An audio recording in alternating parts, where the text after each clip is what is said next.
All right. I don't know yet. Yeah. We're about halfway ready. All right, so here's the warm up. I did it in a Zoom thing here. Basically, the question was, is R of X equal to 1X a linear transformation? Automatically, we know what the answer is. What is it? No, it's not in that form. So it's no, but then it does say to explain. So the explaining part is where you just take one of those properties and disprove it. I like using the additive property. So if I'm trying to get f of x plus y equal to f of x plus f of y, that would look like 1 over x plus y equal to 1 over x plus 1 over y. Right? That part we should have down pretty good now. And then just choose random numbers. What do you want x to be?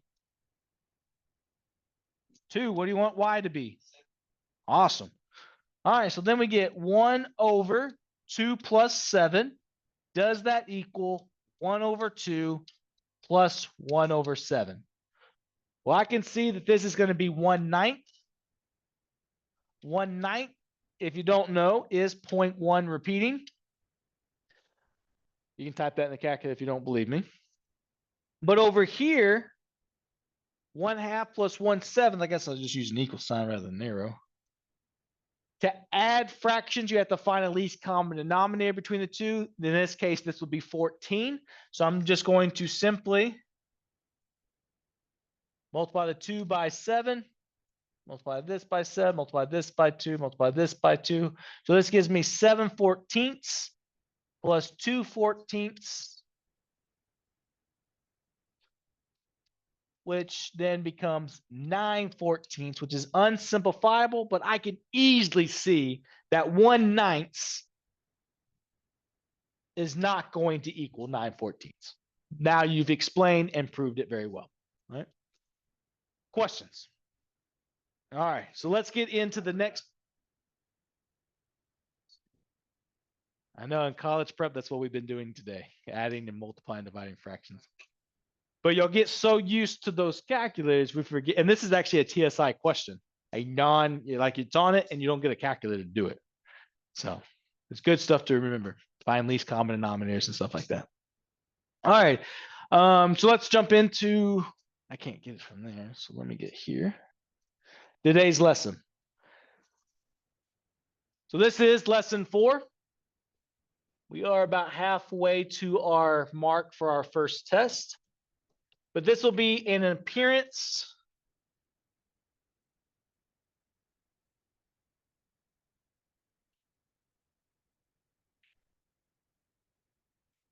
of complex numbers.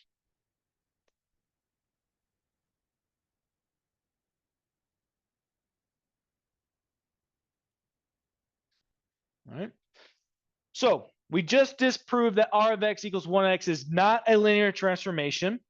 So keeping the fact that R of x is equal to 1 over x, we're going to do a few things here. I want to see, does R of 2 plus x equal R of 2 plus R of x? Okay. So I want to see if these two guys equal. Or really and truly, at what value would they equal? All right, we already tried 7. We saw that that statement was false, but does it ever equal anywhere? So when we do this, what does this look like? If I ask for R of 2 plus x, given that R of x is equal to 1 over x, what does it look like? Perfect. R of 2 would be 1 over 2. And then R of x, of course, is just what? 1 over x. All right. Perfect. We did one like this in our workbook on either lesson 1 or 2. I told you, you're right now, you're not going to have to know how to solve it. Now we do. All right. So to solve rational equations, we're going to multiply the entire equation by every single denominator that we have. In this case, I have a 2 plus x, a regular 2, and a regular x. So I'm going to take every denominator I have, and I'm going to multiply every fraction in my equation. So I'm going to distribute this to every single one. Now, when I do this, the 2 plus x will cancel with this 2 plus x, but the rx or the 2x is still there. So really the question is, what is 2 times x times 1? 2x. Because this 2 plus, well, this 2 plus x, this 2 plus x right here, canceled out this 2 plus x. Right. So then 2 times x times 1 gave me 2x. So I still had to multiply these to this guy right here. Now I'm going to do the same thing over here. What? Go ahead.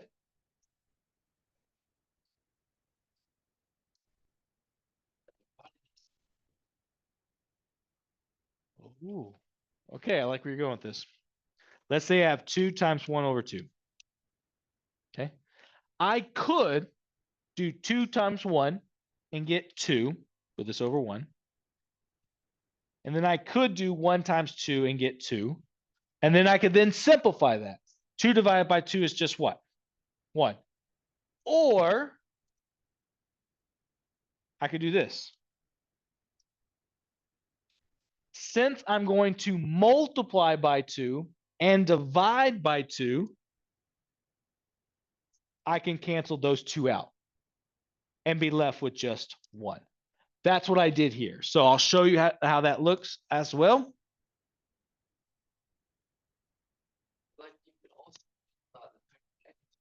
No, one's attached to a 2 plus x, and this is just an independent 2 and an independent x. So let's say, oh, all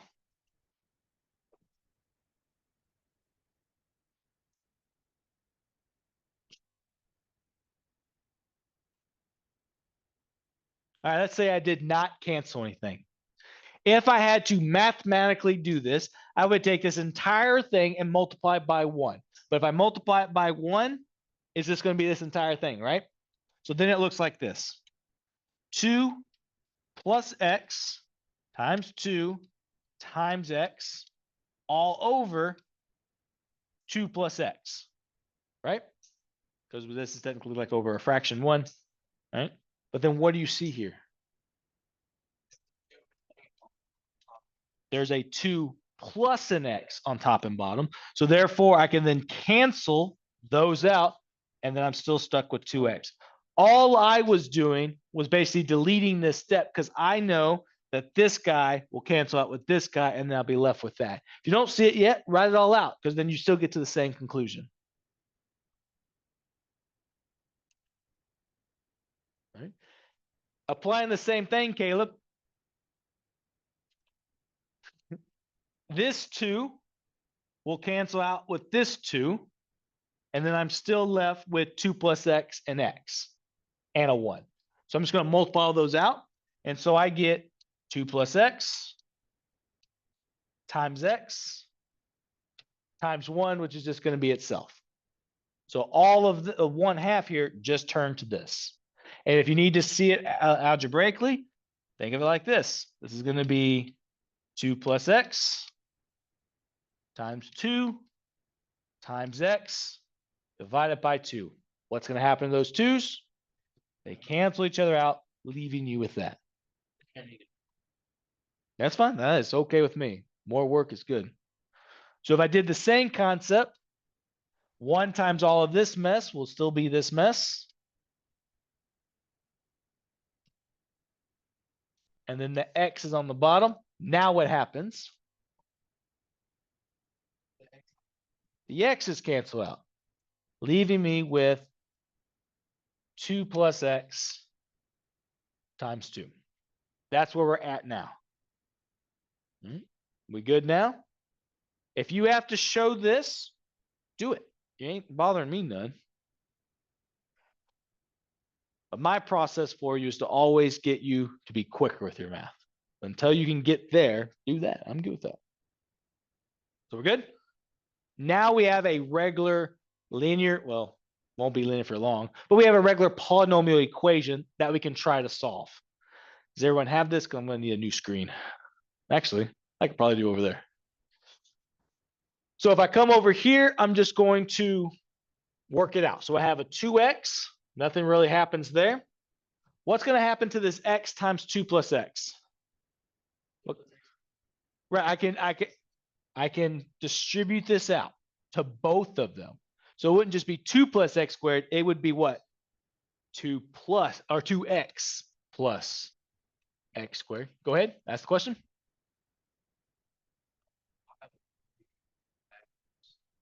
Because it was on that side. I could technically, I could do 2 times x, get 2x. I could do x times x and get x squared. It doesn't matter. Remember, multiplication is commutative. So I can do 2 times 3, or I can do 3 times 2. All right. And then I can come over here and do the same thing. Distribute. So 2 times 2. 4, very good. And then 2 times x. 2x. All right. We now are starting to kind of form a quadratic, but what should I do now? Combine like terms. Do a different color so you can see a new process. If I ever choose a color you can't see, please let me know. I'm going to put this in standard form, which is highest degree to lowest degree. So I'm going to start off with x squared. And then 2x plus 2x would give me plus 4x. Perfect. Awesome. That's a plus sign. Do I need to erase that? You'll notice that's a plus. It's just the drug. Okay. What would I do next? How do I get it? Not divide. Subtract. Very good. So I'm going to subtract 2x. This will zero out to solve all polynomials. That's kind of the route we like to go. What's 4x minus 2x? 2x. All right. Now, in Algebra 2, you were taught a few ways to solve quadratics. You start off with factoring. Let's see if y'all can remember that. To factor, you would have to find 2 numbers that can multiply to C and add to B. But let me let you think. Is there 2 numbers that multiply to 4 and add to 2? What are they? But I need both of those conditions. Yes, this is the X factor method that Miss Wallace taught. So is there 2 things that multiply to 4 and add to 2? That would add to -4.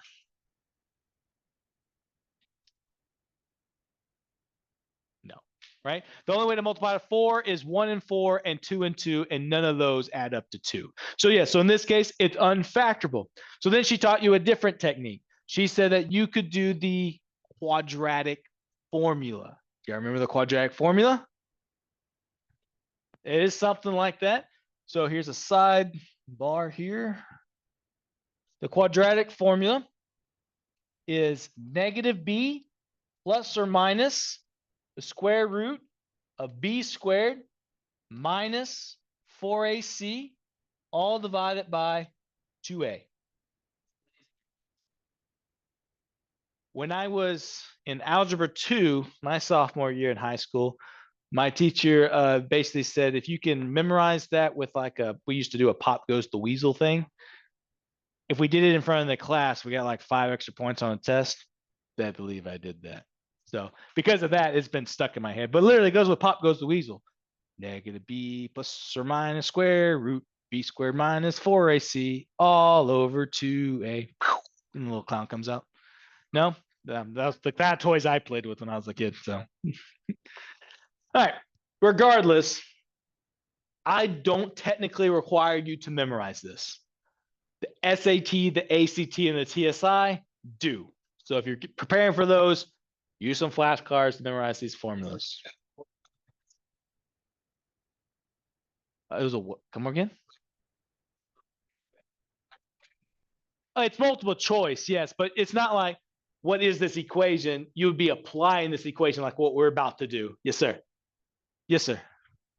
All right, now what all this means, as long as this is in standard form, meaning highest degree to lowest degree, this is your A, this is your B, this is your C. The sole purpose of the quadratic formula was to basically get rid of all the letters and then just do computations with the numbers. Now, here's the other issue a lot of students forget. If there's not a number there, there's an imaginary what?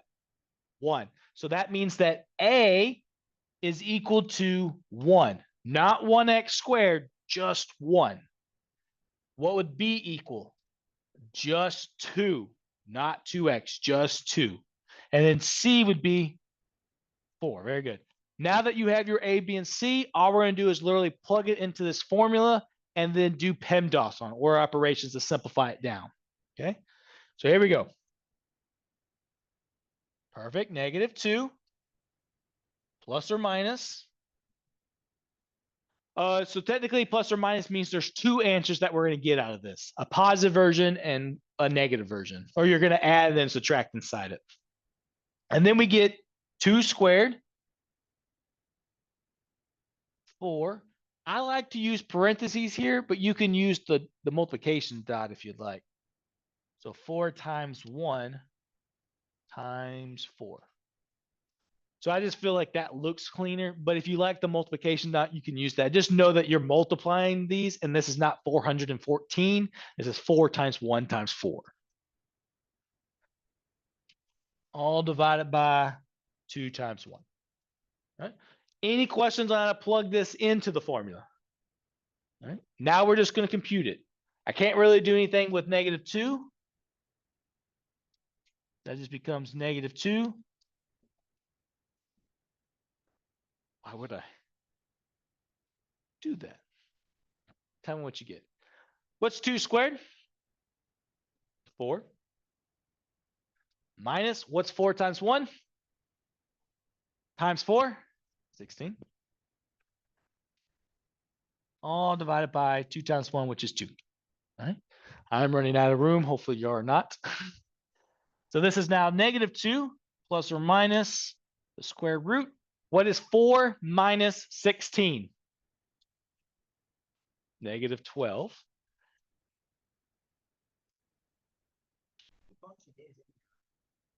What function? The square root? It's like control x squared, I think. All right, here we are. What's the square root of -12? There isn't one. Why is there not one? You can't square root a negative in algebra 2. You can square root a negative now in pre-cal. One more time. You choose one if you're trying to type in the calculator, but then you would choose the other one. All right, so let me get a new page, and I'm going to start right there. So this is now, again, x equals. We're at -2 plus or minus the square root of -12 over 2. This is where you're at. You used to not be able to take a square root of a negative, but you can. There's this thing called an imaginary I. You could think of it like that as well. The I, or imaginary I, is the square root of -1. So basically what this does, now here's, and I love this question, y'all haven't asked me yet. All right. You're not going to get an answer. It's an imaginary answer. No. Well, in a sense, a square root of a negative. You can take a square root of a number, you can't take a square root of a negative number. So mathematicians way back when would get to a point where they take a square root of negative and they're like, this is impossible, and they moved on. But then their experiments started a little bit further down the line, produce something. They're like, whoa, how did we just produce something when we can't go past a square root of a negative number? They then discovered that if you take 2 imaginary numbers and you multiply them, you get a real number.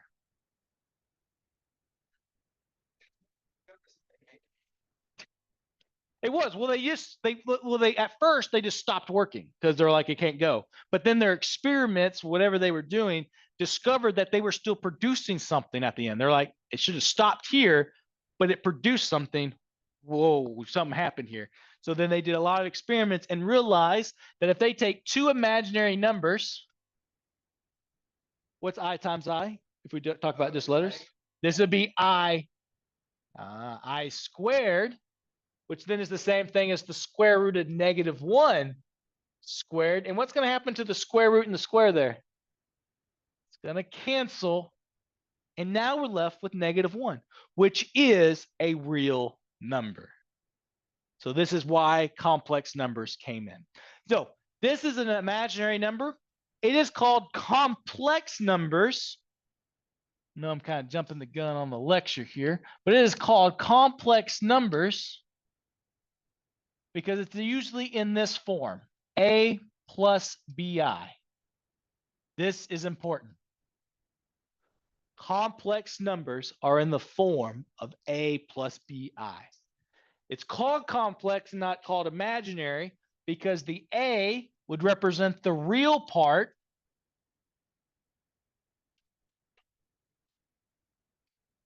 and the BI would represent the imaginary part.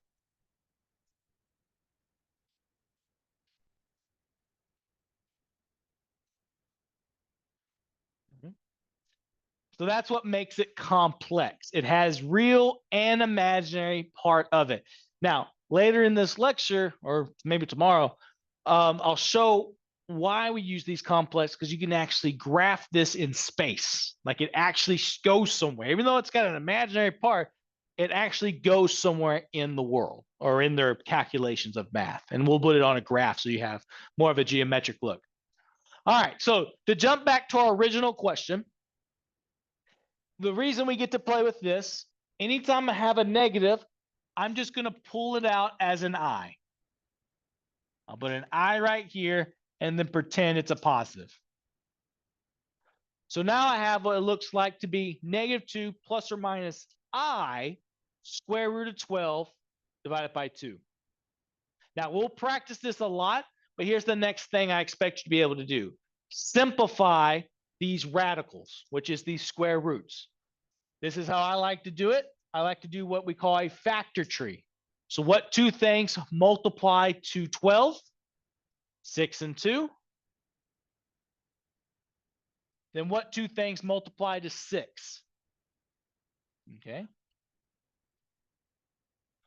To be able to pull a number out of a square root, you need two of them. I see I have two 2's. So when I pull it out of the square root, it now becomes one singular 2. You said 2, 2, didn't you? Yeah. This is pre-cal. This is the math I've been looking for, because y'all were complaining about all the letters we were doing. But now we got numbers. Don't tell me you're complaining again on me. But they're still numbers. It's that one little section over there. All right, so two numbers that come out of a radical come out as one singular number. Anything left over, though, will stay inside the radical. So the square root of 12 is now, the square root of -12 is 2i square root of 3. So being that it's imaginary, what I can do is I can pull the negative out of the square root and make it a I. Tag it to the I. And then I can pretend it's positive. Square root of -1. Yes, sir. Every time. Yes, that's important. I put a star next to it. Huh? Once it branches off, that number is already taken care of. 6 became 3 and 2. 6 is gone now. So 12 became 2 and 6. 12 is gone. 6 became 2 and 3. 6 is gone. So really 12 is the same thing as 2 times 2 times 3. It did not have a partner to come out. It's what we call our leftover numbers. It takes two of the same numbers to come out as one. Anything that did not have a partner stays inside the radical. If you don't believe me, real quick, I need you to do this so we have faith in each other. Type in the square root of 12 in your calculator. That's going to be That's going to be control x squared. Yes, sir. Now, can you type in 2 square roots of 3 for me?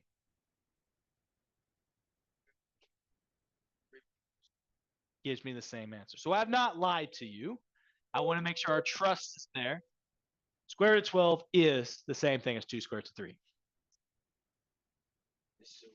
It's fun. This is the fun stuff. This is the stuff I like. Now, this does excite me. When y'all ask me questions at home, I'm like, oh yeah, I'm writing down on paper and getting it done. Yeah, I'm a nerd. It's okay. Not for fun. Not anymore.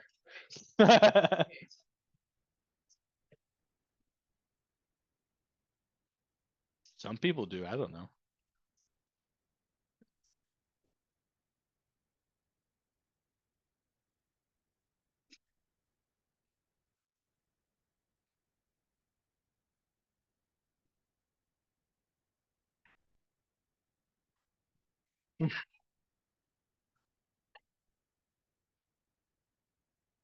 That's the age-old question that's always asked. Where is this going to be used in the real world? It really depends on your career. If you're going to be an engineer, you're probably going to use some of this. But really and truly, engineers these days just plug in some numbers into a computer screen and it pops out the answer. But to become an engineer, you have to go through all these classes first and show that you know how to do the computations by hand before you trust a computer to come out with the answers. After that, so I'll tell you this. If you're going to be a science major, so you're going to be science, technology, engineering, mathematics, or statistics, if you're going into one of those 5 categories, you're going to use this again in college. Then you can ask your professors when you're going to use that in the real world.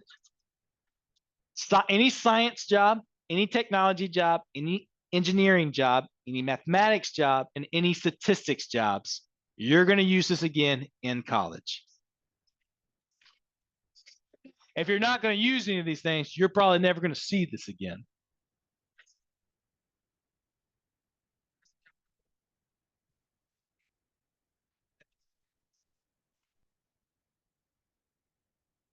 There you go. This is pre-calculus. All right, but we're not done. Because what do you notice about each one of these terms? There is a 2 in each term, and a term is separated by addition or subtraction. So what I can do, since each term has a 2, I can delete a 2 in each term. So now my final answer, yep, because now it becomes a -1. There's still going to be a 1 as a placeholder there. Because this is what mathematically just happened. Well, it'll be positive or plus or minus I square root of 3. No, I is a square root of a negative. There's not a negative that's outside of it yet. No, I said I is always square root of -1. No. We solved I times I. I times I equals sorry. I times I is equal to -1, but we're not dealing with I times I. I was just showing you why we'd play with imaginary numbers there. All right, but mathematically, if you didn't see what just happened is I took this 2 and I divided to each thing. So this technically could have been split up like this.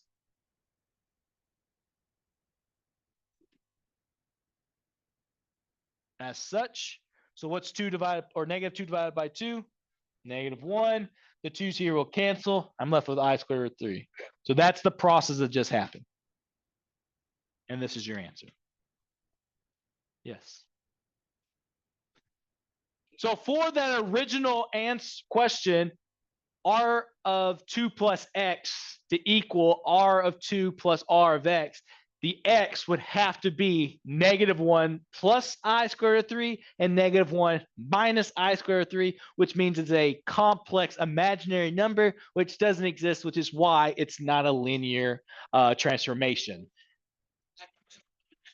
Because there's all, it's all purpose. Yeah. Yes. Yeah, you can. That's why you get to use your notes. Yes. Yes.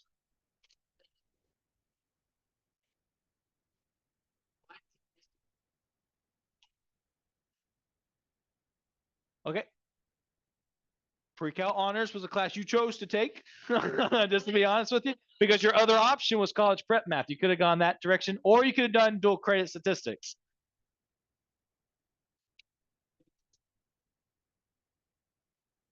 Yeah. Fight harder. I don't know.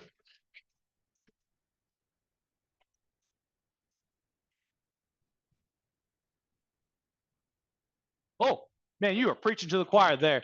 Every other country does that. In 8th grade, you take a test to figure out what career you're going to do. And then your high school career basically starts off in that path for whatever trade or college or university you're going to go to. And after that 4 years, you either get a certificate to start in the workforce or you plan to move on to the next step in your college or whatever it is. You know how you can control that? Vote. Yes. Tell your government officials what you want done in a school. Enough people that speak, then they'll change. But if only 10 of us speak, that's not enough. Yep, sorry. All right, let's look at another example, but we're just going to straight up just do the math. Oh, well, I'm going to show it to you in a different light as well. Yeah. This way you might like better. I don't know. This will be also in our notes. So for me, you can use the quadratic formula, or you can use this third way of solving quadratics. You know what? I think I'm going to use the original one so you can make the connection. Where did we stop on that one? It looked like, I want to get to a point. It was 0 equals x squared plus 2x plus 4. Is that where we were at? Okay. There is a different way to do this, right? And I want to use the same one so that you can see that it'll give you the same answer so you can trust both processes. I hate when teachers gave a different example, do something else, and you're like, but does it always work? These two methods always work for every quadratic. All right. This is called completing the square.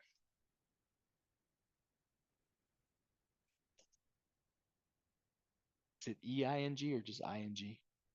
Completing. I just think it's I-N-G. Completing.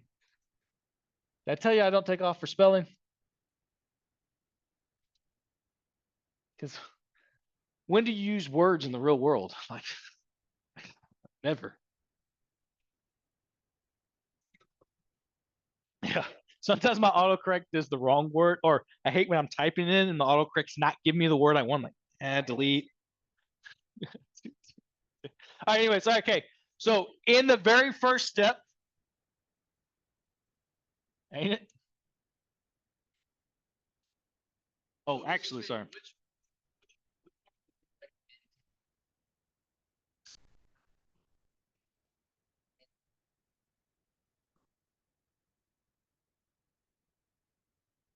Personally, I think the quadratic formula is faster, but I know how to do radicals really well. If you don't know how to simplify your radicals, you might struggle a little bit. The square root of 12, the square root of some. This one might be, I don't know. I'm going to do both. You judge it. For me, I think the quadratic formula is the easiest, but then I also have it memorized too. Yeah, no, not going to happen on a test here. All right. First thing you have to do, move your C over. All right. If it's a positive 4, it's going to become a what? A negative 4. Then I want you to add a blank. Okay. On the other side, you now have x squared plus 2x, and I want you to add the same blank. Now, the reason I say add a blank, those blanks are going to be the exact same number. So if I technically add 4 to both sides, have I changed the value of this equation?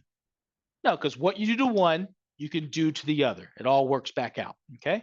So that's why I have you add a blank to both sides. Now, to figure out what needs to go in the blank, the formula is b divided by 2 squared.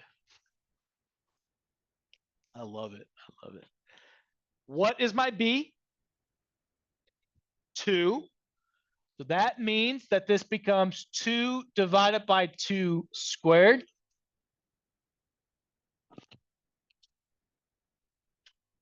Yep.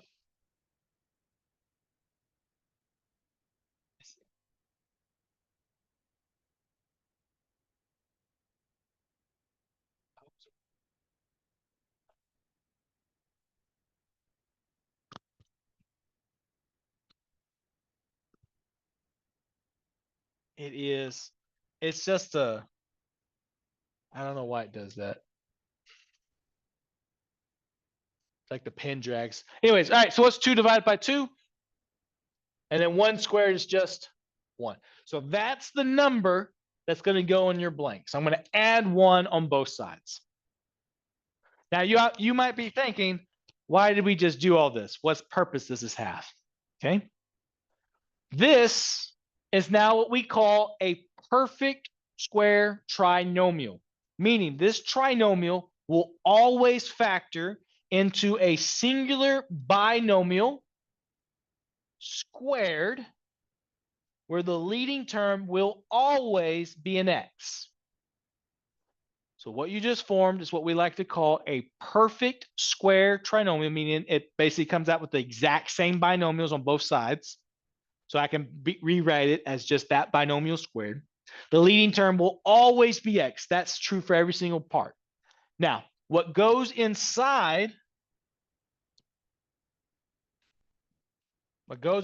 here is simply just the b divided by 2. No square. So what was my b again? 2. Good. And 2 divided by 2 is? B was 2. B divided by 2 squared gave me 1, but b was 2. So this was 2 divided by 2, which is just 1. Those numbers don't always happen to be the same. I just worked out like this. So that is what goes there. You had to do this math really to figure out what you need to take over here, because what's -4 plus 1? -3. Okay. We still okay? Ish? Now we're going to solve. Huh? So I kind of go back and forth. It really just depends on my mood. I like the quadratic function. I know it, but then this actually simplifies a lot of your numbers prior to doing all of that. I don't know. I do both of them depending on what I'm dealing with. All right. Anyways, though, okay. So to solve for x, your next move is to get rid of this square. How do you get rid of a square? Square root it. What did we just learn about a negative? I'm going to pull out an I and then pretend it's positive. Wait, does the square cancel out now? These did, yes. So on this side, I am left with x plus 1. What is your last move? Oh, let me pause real quick. When solving for equation, I probably should have said this for the last 2 weeks, and it didn't matter at the time. Now it does. When you take a square root of something, you have to add in a plus or minus. Because here's the thing. What's 2 squared? No, not the square root of 2, but what's 2 squares for? What's -2 squared? Also 4. So you don't know if your answer is a positive or a negative. So to do that, we'll just add in a plus or minus. See, it's either a positive or a negative. Both of them would work. And then now I'm just going to subtract the 1 on both sides.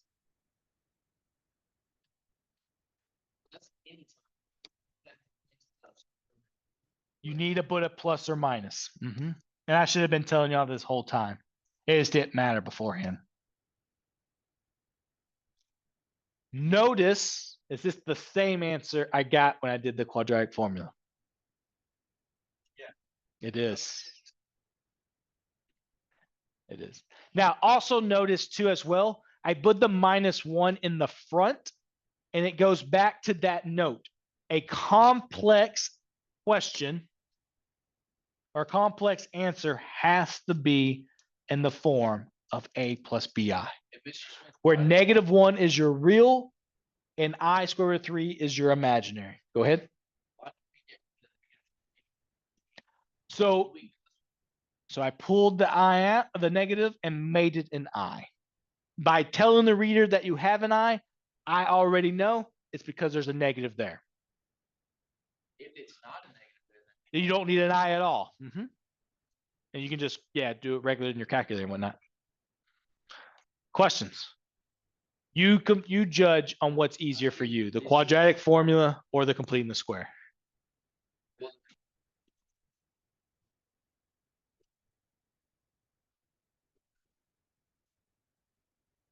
Yeah.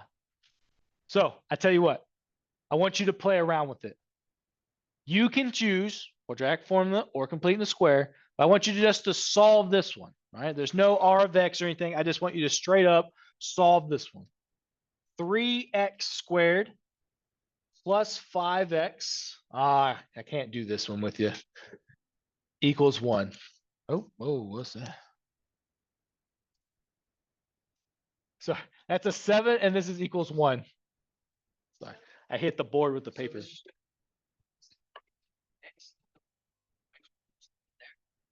Yeah, x equals that. You did all of that math to figure out what x is. All right. Just a show of hands, anyone using the quadratic formula? Okay. Make sure you bring the 1 over to get your actual C. Yeah. Anyone else? Everyone else is doing a completing the square. There's a step I didn't tell you about. Before you can do all those steps, the A has to be a 1. You would have to divide everything by 3. So now you have fractions. This is why in my head I couldn't remember why I go back and forth. If it's fractions, I'm avoiding completing the square and I'm using the quadratic formula. So I'll leave that up to you. If you do completing the square, you do have to divide this one. And I can do it for you if you want me to play around with fractions. I'm not scared of fractions. I just try to avoid them. I can quit whenever I'm ready. You can, yeah.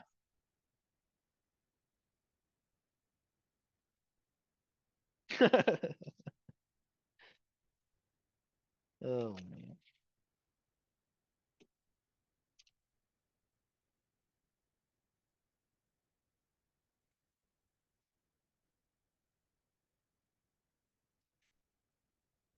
Yes. 7/3. 7/3 minus 1. Where you at? so that'd be 6. Oh, that's 7/3 minus 1, ain't it? Oh, no, you're right. Yeah, 6/3. Yeah. Oh. No, because you'll be moving that over right this way. So it'll be 1/3 minus 7/3. It'll be negative 6/3. Well, I remember you moved it all over and then added a blank on both sides.